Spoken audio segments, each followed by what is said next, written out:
Hey everyone, this is Ryan Brown, the Department of Ed. We're going to get started here in just a few minutes, but as a quick housekeeping item, as we go through the various items that we're going to be talking about here, if you could put your questions in the chat and identify what media outlet you're with, that'll help at the end. I'm going to try to avoid doing a lot of live Q&A because of the number of participants that we have. So as we go through here and you have questions about things being asked or things being talked about, put them in the chat along with what media outlet you're with.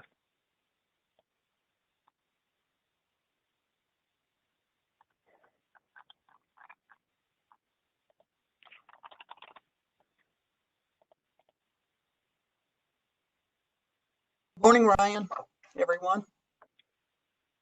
Good morning. We're going to give a couple more minutes to allow Certainly. a couple additional people to join, and then we'll get started. Again, for those that are just joining us, if you could, as we go through the various things being talked about here, if you could put your questions that you have in the chat and identify what news outlet you're with, that would be helpful. Given how many participants we have, it'll be difficult to do a live Q&A. So as we go through and you have questions, please put them in the chat box and we'll answer them at the end.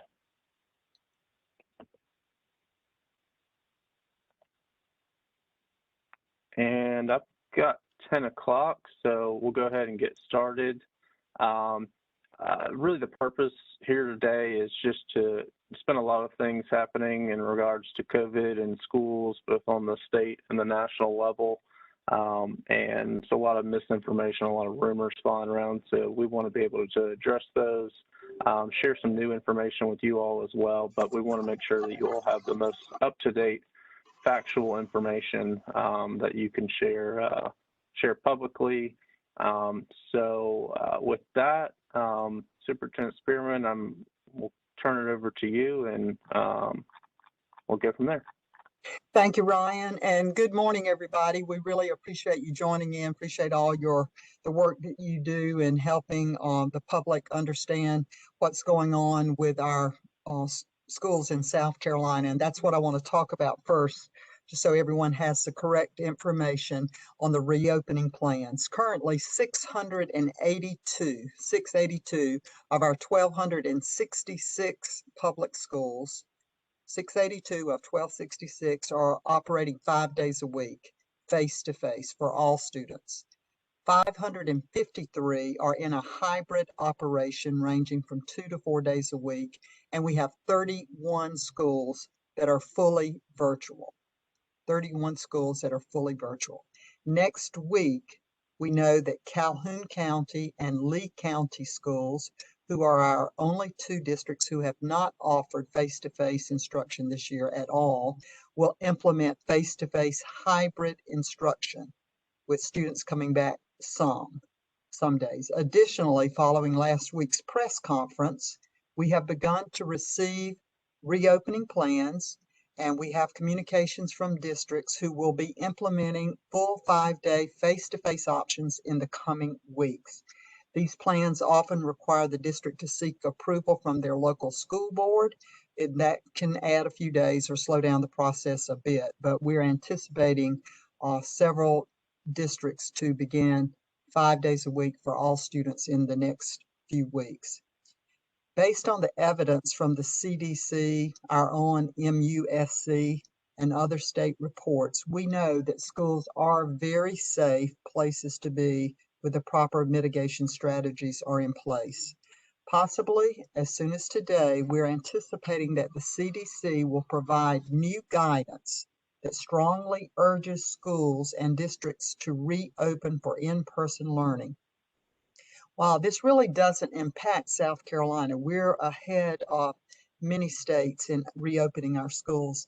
It certainly confirms what we've been saying since the start of the school year, that students need to be in physical classrooms with teachers, and families need to be given an options, I should say. We still will continue pushing that districts offer a virtual option because of some families' need for that, but they need to have an option to come send their children back face to face.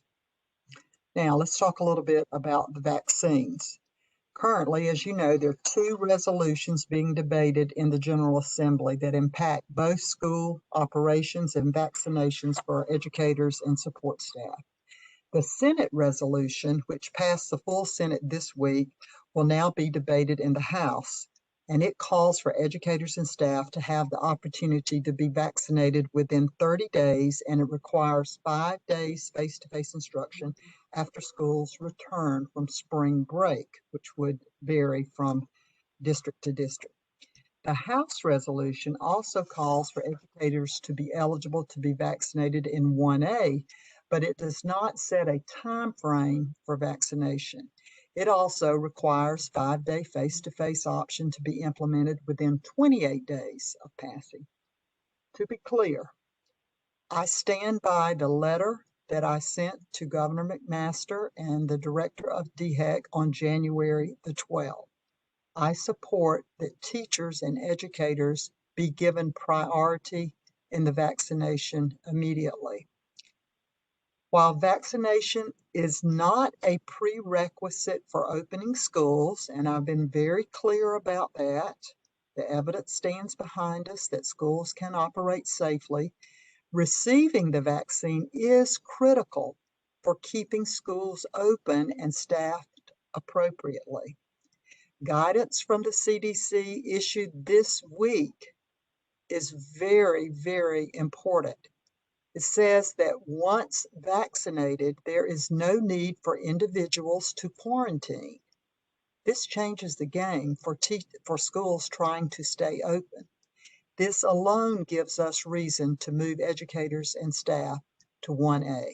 And I'll say that again. The new guidance is that if you are vaccinated and come and are exposed, teachers, educators, and students, or well, students would not have been vaccinated, I'm sorry, but teachers and educators who have been vaccinated would not have to be quarantined. And that is what's a real obstacle right now in staffing the schools, is continuous quarantines that some educators are having to go under.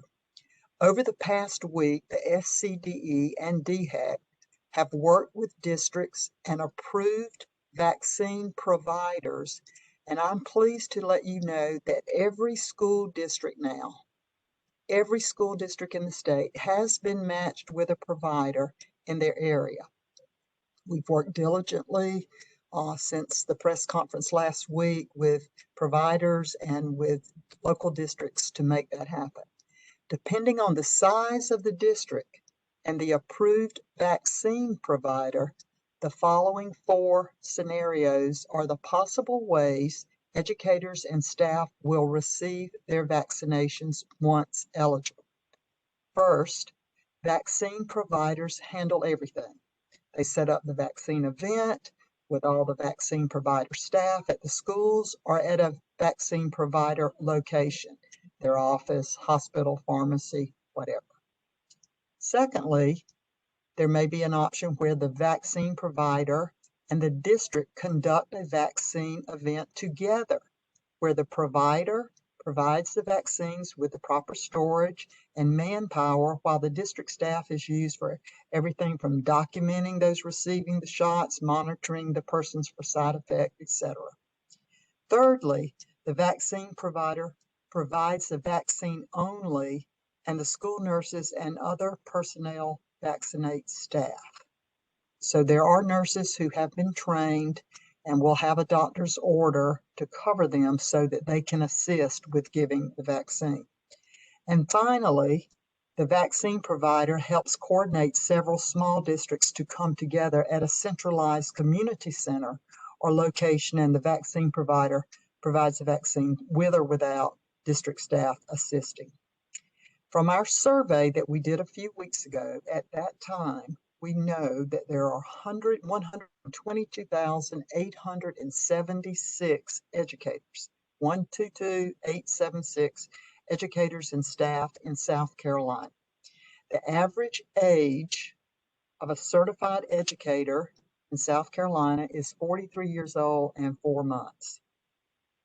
70,973 educators and staff, 70,973 have indicated they will get vaccinated when it is offered to them. Additionally, private schools estimate, and we must take care of those staff members as well, that they have 15,000 staff and around 8,000 of them will take the vaccine once it's offered to them. Now, the last category I'd like to talk with you about is funding and all of the federal funding that we are receiving for COVID relief and response. On December 27th, 2020, Congress passed the Coronavirus Response and Relief Supplemental Appropriations Act, which provides 2 new funding opportunities for South Carolina public and private schools as we work together to reopen.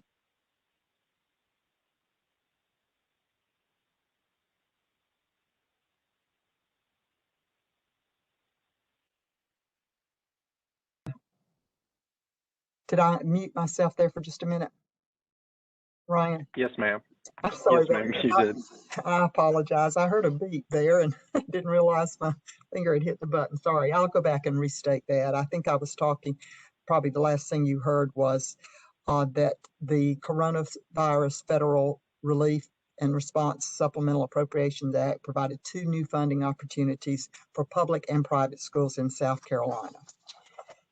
The first funding opportunity for public school districts is to receive additional emergency relief funds through the Elementary and Secondary Schools Emergency Relief. We call that ESSER, E-S-S-E-R program. In the summer 2020, districts received ESSER grants from the South Carolina Department of Education totaling $194,830,047.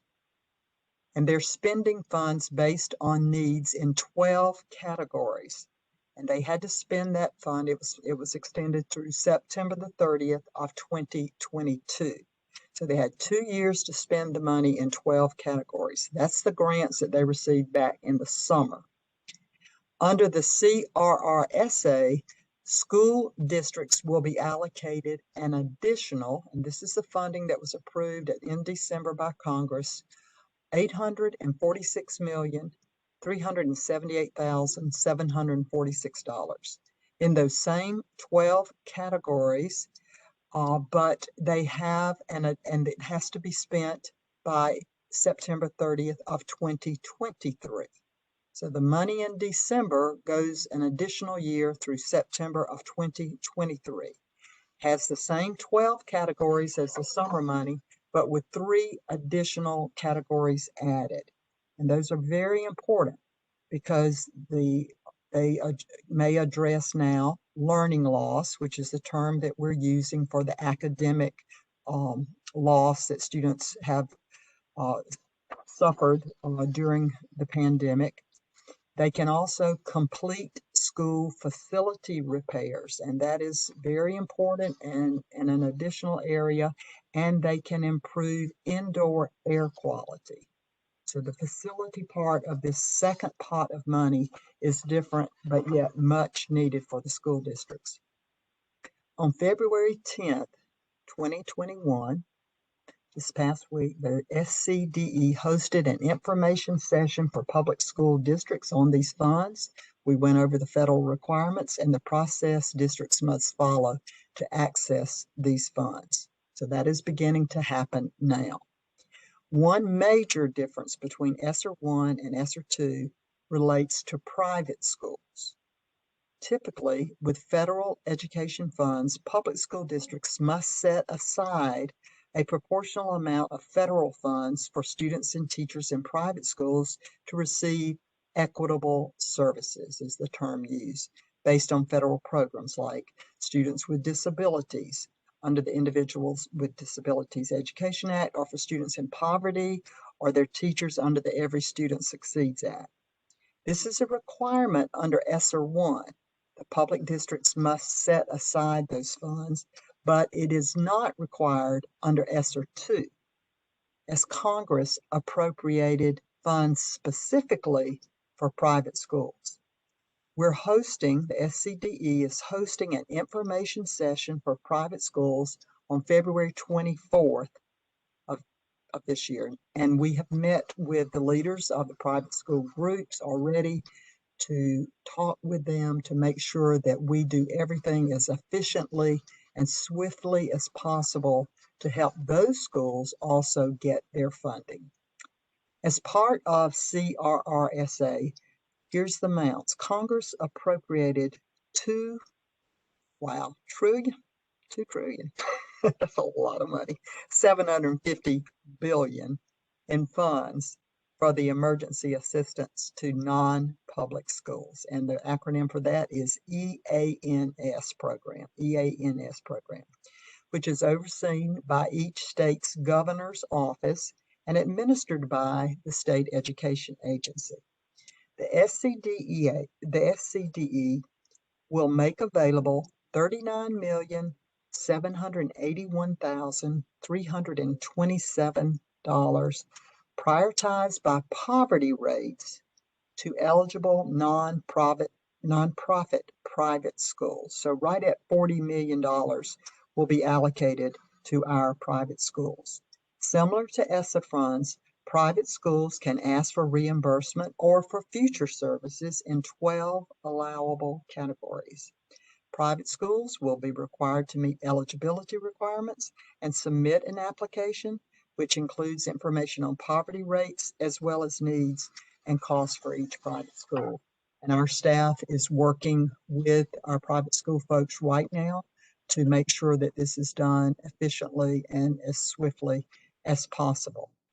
So I know that was an awful lot of information. We're happy to answer questions. Ryan, I know each of you have worked with him very closely. So I'll see if I can answer the question. If not, I'll yield to Ryan to help me out if necessary. So do we have questions, Ryan? Believe it or not, no one has submitted a question, but I know that there are questions because I get these every day from you all. We're going to ask you to put those in the chat box since we have around 60 different individuals that are participating. But I've also put in there the additional information about ESSER 2, and that includes the allocation tables for each district. So if you click on that link, you can find the allocation table, and depending on what your market is, you can see the school districts in your coverage area and how much money they will be getting. I believe the largest is Charleston and Greenville that are getting approximately 72, 73 million.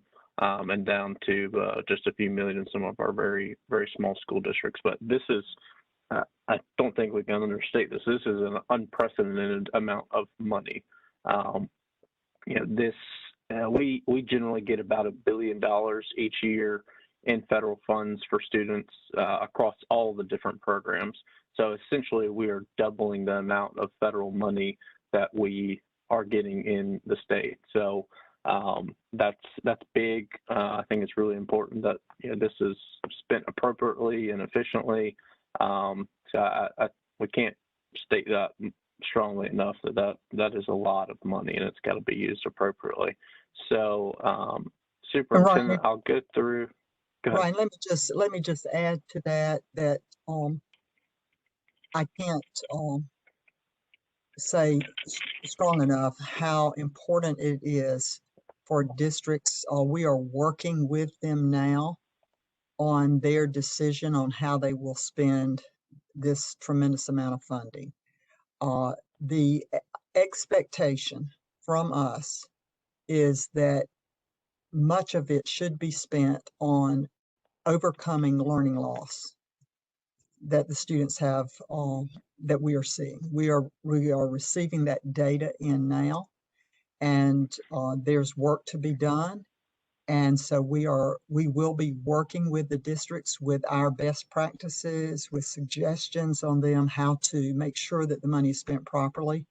I think a number of our districts are looking at ways that they can repair, upgrade their air quality in their buildings, which It's very unusual for them to have federal funding to do that. So we're also enlisting our Office of School Facility folks to help with that and to be able to turn around all those requests very, very quickly and smoothly.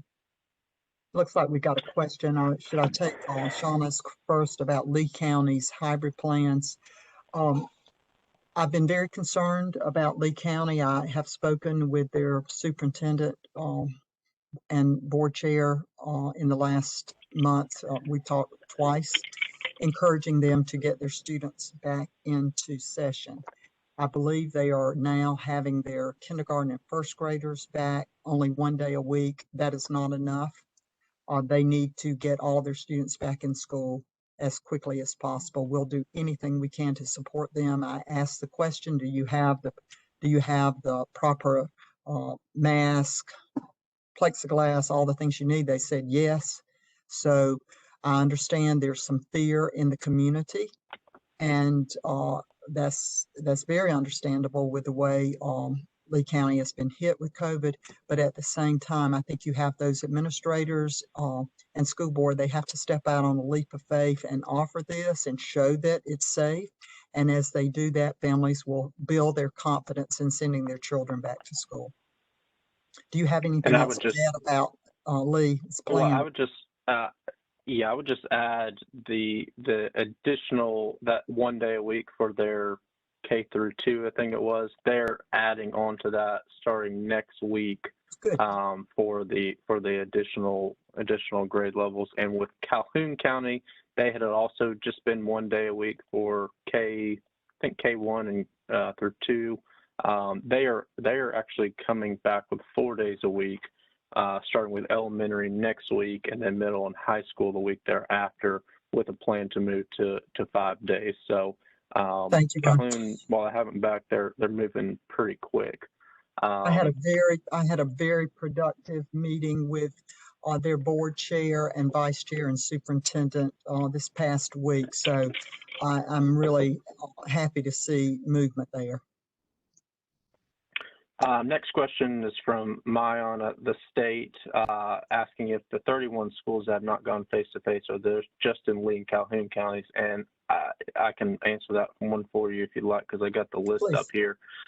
It includes Lee and Calhoun, but it also includes some schools in other areas of the state, McCormick, Lancaster, some charter schools that have been back face-to-face but have had to temporarily go to a virtual learning environment due to staffing availability. So it does include Lee and Calhoun, but it also includes some schools that have had to close temporarily because of staffing availability. And I think that speaks to the need for, why vaccinations are so important. Right, and Next, I should make, Ryan, excuse me, I should make clear too, I understand, and under whatever law or requirement that the state has for schools to be back 5 days face to face, I have always reminded legislators that that has to have the caveat for those administrators to make the decision when staffing is impossible, whether it's the flu or COVID, that they have to be able to operate or close as necessary if that is indeed the issue. So we understand how that's happening, and I applaud all the hard work of the administrators and the teachers working through this. And I know they have to make those decisions to close temporarily due to staffing issues. So please know that I understand that. And when I'm talking about getting back face to face, we take that into consideration. all right. Next question is from Morgan with WBTV out of Charlotte, asking about DHEC, their immunization director, and I think some of the epidemiologists have said teachers are not at high risk, and that was part of their rationale while their advisory committee didn't move them up.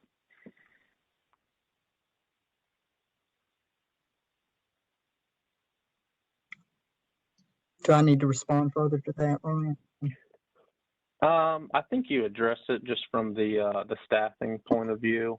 Yes. Go to this next one, WMBF. Catherine, how is the department reacting to North Carolina teachers and staff having a date to start getting vaccinated, but SC teachers still having to wait? Well, I'm sad. I understand that the different states have different allocation of vaccine, and we need more vaccine. Period, for everybody. We need vaccine for everybody, and I don't know the explanation why some states can be ahead of us, but certainly we're catching up in South Carolina, and but I stand by the fact that I'm anxious to see our teachers get that same um, opportunity. Nick from WPDE, we have 58% of school staff saying they'll get vaccinated. Nationally, we've heard the 70% needed for, the herd immunity. So question is, would we support any incentives to get more people, more educators and staff vaccinated?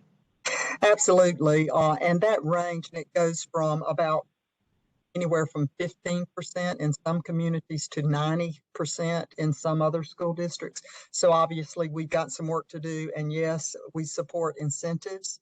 In fact, I think Lexington 1 has an agreement with Chick-fil-A. Can't beat that for an incentive to get a free Chick-fil-A sandwich. But I do think there's some work that needs to be done in relieving the anxiety. I certainly understand that for some of our population. But we need to do more information sessions, and I hope that as folks see that it's done safely, just like going back to school, always there's a group of people who step up to the plate immediately. Usually that's about a third, then another third watches, and they come on pretty easily, and then that final third, you may never get them, or you really have to work on it. So I anticipate that there will be more educators stepping up to the plate as we move into the vaccination protocols. We have a question from Bruce at the Sumter item about the district breakdown. Bruce, we have a map on our website, and I'll send you this link that displays that. And so it's updated. School districts actually are charged with updating it regularly. If we ever see them not doing that, we will update it ourselves, but we have a breakdown of that we can send that to you. Is there a timeline on teachers and staff getting the vaccine, or will it take action from the legislatures? From Greg Suskin.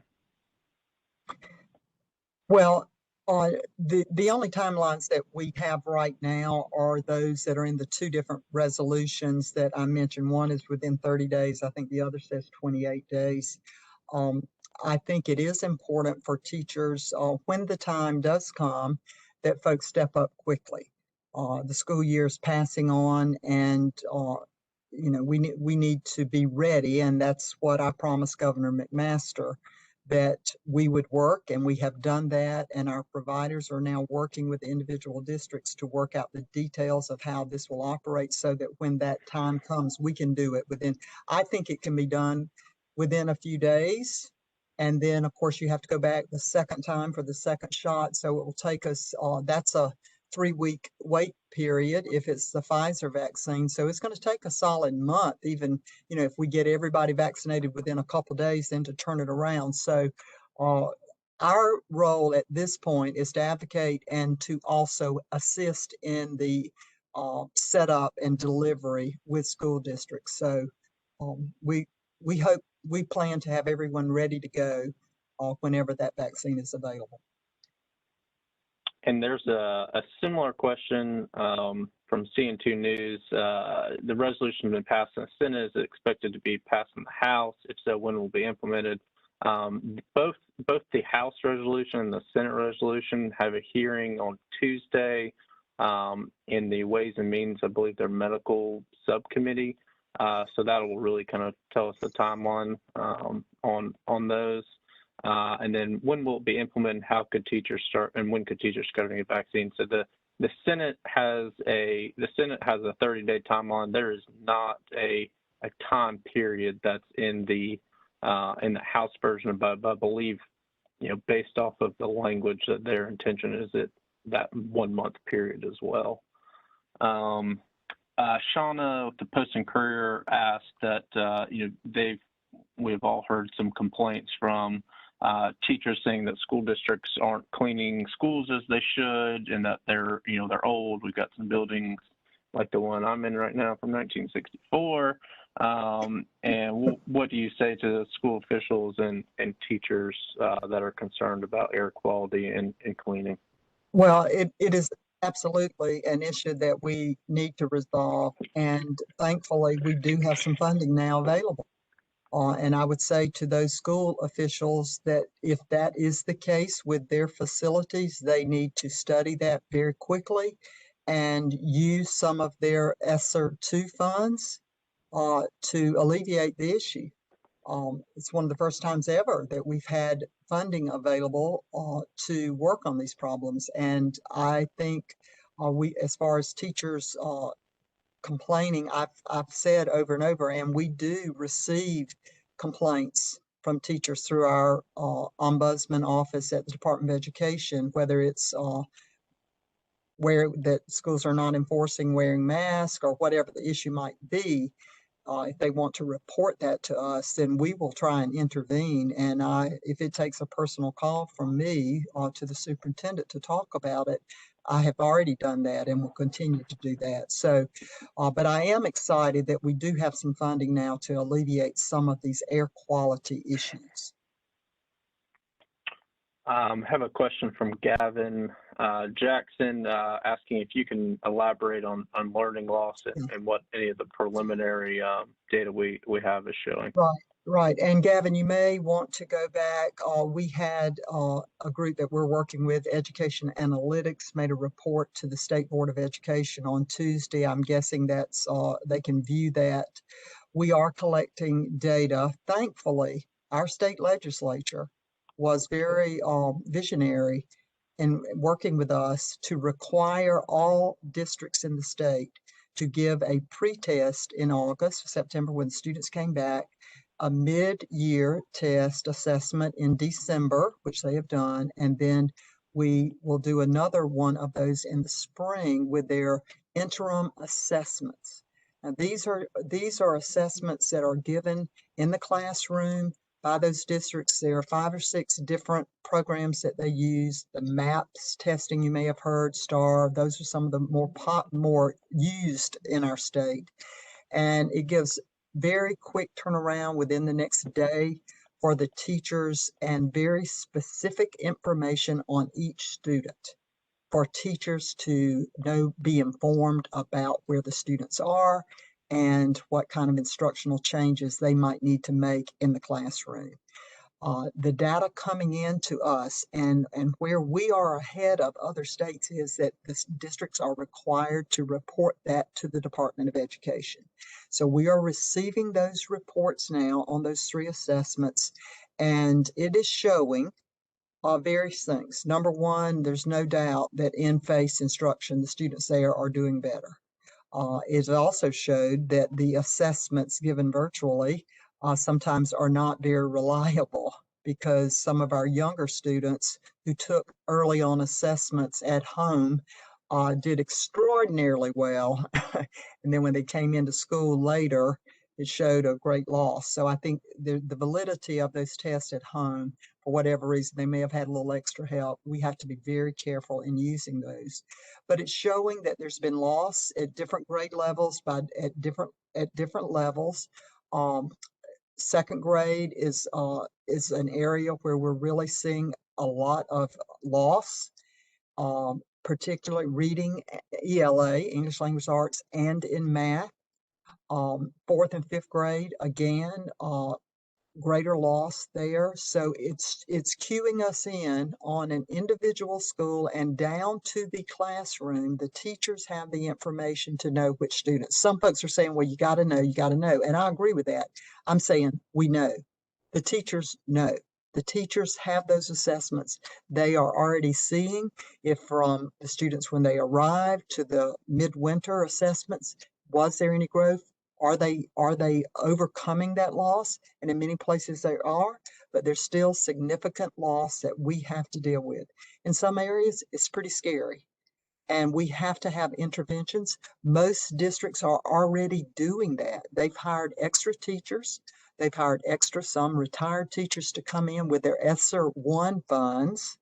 They've hired folks to come in and work one-on-one with these students or in small groups, and that is probably the best practice, to have an additional person working with students one-on-one in small groups, and that's where we're seeing growth.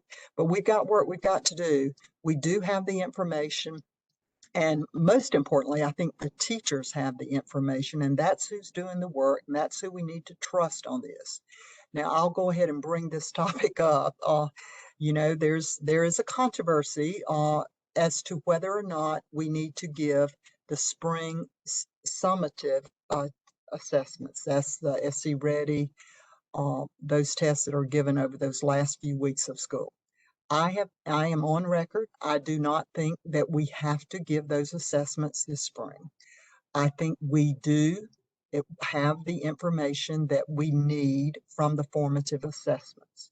We have sent a waiver request to the U.S. Department of Education asking that they give us a waiver from doing those assessments. We have not gotten a reply. We have been asked for additional information, which we have sent to show how South Carolina does have the information that we need. Now, there are some in the legislature who feel strongly that we do need to give those assessments. And as you know, there's legislation that has been introduced. It has not had a debate yet. We are working to try and convince the General Assembly members that that is not necessary, but that remains to be seen. But at this time, I stand by my position on that, that I do not think that we need to put this extra weight of assessments on our students, on our teachers, for the additional information that would help possibly policymakers when the anxiety, the time away from task that would take, and I believe that we have the information already that we need. So that's more than you asked for, but that's also an issue that's before us now. And I need to correct something, and thanks for Shauna for pointing this out, and I just confirmed it with Katie. So the Senate actually took out the timeline for vaccination. So we had said 1 month. They just updated, and evidently they didn't update this on the State House website until yesterday afternoon. So there is no longer a timeline for vaccination in either bill, but there is a timeline for returning to schools. So, but both would move teachers and staff to 1A. So that's my fault. I apologize, but I think that just shows how fluid that both those bills are. So I'll go to Judy Gatson at WS. Do any of the funding opportunities help districts address shortage of substitutes? Yes, I would say they do. And Judy, that's a great question. Yes, the funding can be used almost any type of assistance and salaries for, as I said a little bit earlier, for what we call interventionists, folks who are there to work with extra hands on task. And if districts need to use the funds for more substitutes or even increase the pay for substitutes, that is allowable. Let's see. This is again from Judy. How can districts access the resources deployed in MUSC, the mitigation strategies talked about in MUSC study? I think you've covered that everything that Charleston has in that study is, they've used their federal funds to purchase. So, and they've given presentations to every school superintendent in the state on the items that they've purchased. So everyone has access to that. They've had access to it, and yes, those federal funds can be used to purchase all of that. We have a question about the communities with the lowest participation percentages. Nick, I can send those to you. They're in our smaller rural counties where there may be 30 staff people. The larger, more urban areas tend to have a higher higher percentage, it tends to be the rural areas that have the lower ones. Yeah, I was just going to add to that the survey that we did, it was a very quick turnaround required. Some districts had already been working with their employees, giving them videos and time with the DHEC to ask questions and feel confident. I hope that that number will grow because we absolutely need to have more people participate. So I know that DHEC is reaching out now to work in those high minority communities, rural areas, to help educate folks through whatever means. And I know through the churches in those communities and through leaders in those communities to have people speak out and encourage folks to participate. I hope that's going to help us increase the percentage in those communities. We've gotten a handful of questions about those vaccine kind of scenarios, procedures. When we talked about those 4 different scenarios, there is not a one-size-fits-all here. What's going to work with the 12,000 employees in Greenville is not going to work with the 50 employees in Bamberg 1. So there are 4 different possible scenarios. It really depends on where you are, how big the vaccine provider is, how big the school district is. And again, when we say we've matched them with an approved vaccine provider, that could be in the very preliminary stage of conversations. But our point is that we know for a fact that a vaccine provider has said, we will help this school district. Some you could give the vaccine tomorrow and they would be able to vaccinate everyone. Some, are not that far along in planning. So when we say we've matched them, it does not mean that they have a full-blown plan ready to go right now. But we know that if and when that happens, that there is a provider there that is willing and able to assist them, and those conversations will continue. But I do think there's a much greater sense of urgency now among both the providers and school districts now that they know there's a very distinct possibility that teachers and staff get moved up. So, I just want to throw that out there that not everyone is as far along as others. It's a question from Shauna here. Oh, actually, I'll go back to Judy. Questions about in-person meetings and whether or not we here, the agency, have resumed that. Yes, our state board they're meeting in a hybrid format. Some members come face-to-face, some attend virtually. Our staff here at the department, same thing. I think it's important for people to realize half of our agency is in school districts across the state. They're in bus shops. Half of our employees, over 500 of them, are in 42 bus shops across the state. They have not stopped working face-to-face since March.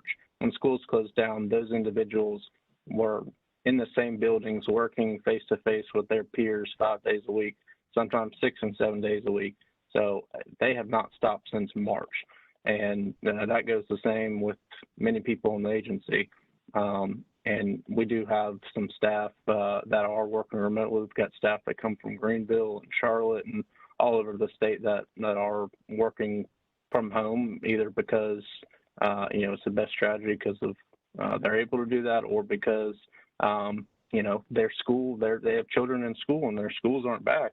We're in Richland County, and with schools being how they are, our staff, it impacts the workforce, and that includes our agency.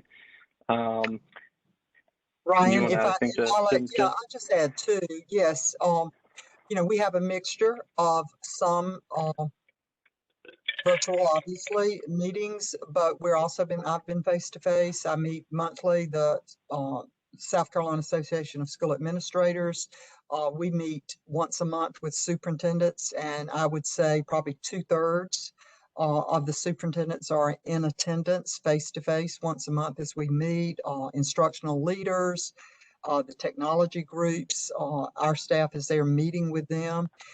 We did stop sending some of our folks out into schools for monitoring just out of safety, abundance of caution, we are beginning now to resume that back face to face. As schools will welcome us, our staff goes out and we ask them to follow whatever safety precautions are there. Our coaches who work in schools every day are beginning back in the building. Some of them have never stopped. So it's a combination, and we try to follow safety precautions. But yes, we are meeting. And I will say, though, that all of us in state government, as well as in any industry, have learned that some folks and in some roles can be extremely productive working virtually. And that has happened for us as I observe and monitor the work that our employees who are really being very productive. And I will tell you, as an agency director, if they're not being productive, we've asked them to come back into the building. So I'm pleased with how the work has gone. We have a couple questions about summer programs, extended learning. I think that speaks to some of the federal money and the academic recovery plans. Can you talk a little bit about using those to extend school days, summer programs? Is Yeah, that something that you would support?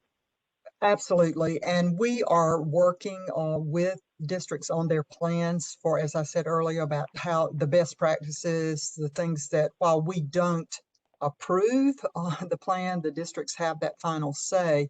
We certainly are working with them and monitoring how they're spending their money and suggesting the best practices. And that may include interventionists. I think that's probably the number one thing that we see. Some extra time on task. I think that you will see some additional summer school programs. One of the things, and Gavin asked the question earlier about learning loss, one of the stunning things that I've seen is the difference in that math, the loss in math has been higher than the loss in ELA, English Language Arts.